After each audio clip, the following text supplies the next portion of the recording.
Meantime, if you've been following the news, Chicago releasing yet another video of a black teenager killed by police bullets. This one of 17-year-old Cedrick Chatman, shot dead while running from a stolen vehicle back in 2013.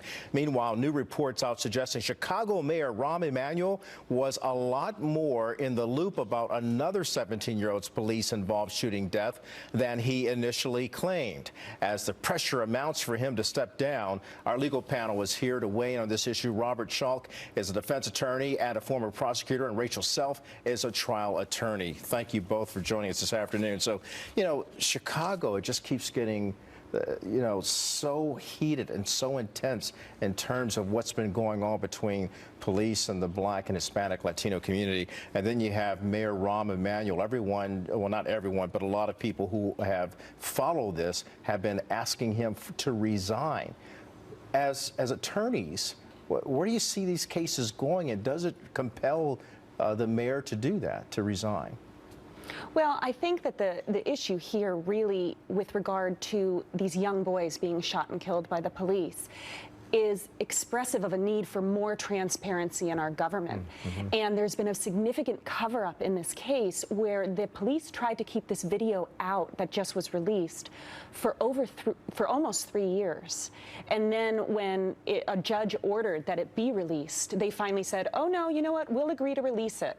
And the judge came down on them hard, and they said, why are we wasting everyone's money, taxpayer money, everybody's resources to release this video if you were just going to release it already?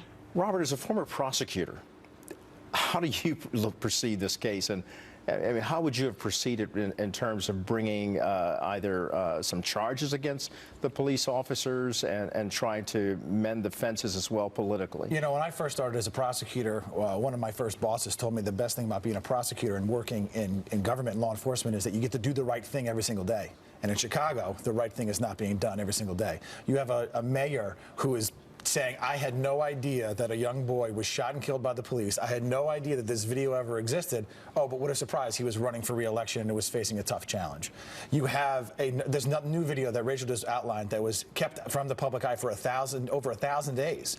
You have a police internal review that said the cop was in the wrong until he was fired and let go and his bosses overturned the decision. So the district attorney, the mayor, and the police department are supposed to work together to help everyone in the community. And that's not happening in Chicago. It's very concerning. And the other thing that happened in this case was the other two boys, because this young gentleman who was shot and killed, he did steal a car, and there were two. Yes, Mr. Chatman. There were two other boys with him at the time.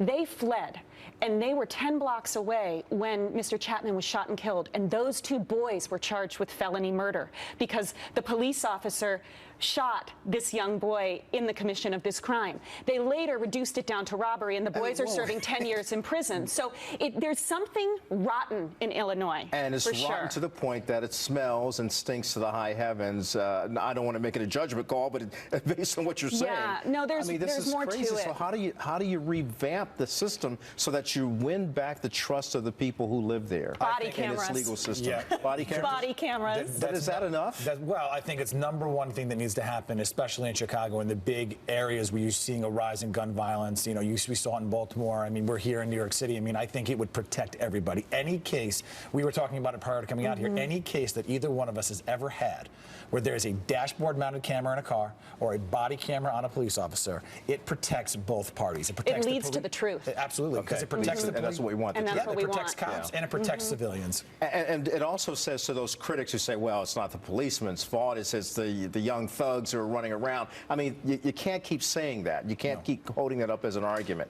But so what does Rahm Emanuel have to do to win the trust of the people? Resign. Does he have to step down? Resign, yeah. Really? I mean, in my opinion, wow. There's nothing he can do further to gain their trust. They were already against him when it came to the first video, and now the second video. I mean, what can he do to say to the public, I'm here to protect you, I'm here to work with the police? The DOJ is investigating this now, and he has come out and made a statement saying we're all for transparency. transparency now, and the DOJ is now doing a full investigation into excessive force by the police in Chicago. So he's doing everything that he can at this point, short of resigning. Whether or not he's ultimately going to need to resign is a story for another day. Rachel and Robert, thank you. You know, I'm remembering when he was chief of staff for the president, he said, you know, you make the best of a crisis situation. It seems like he has a lot more work to do.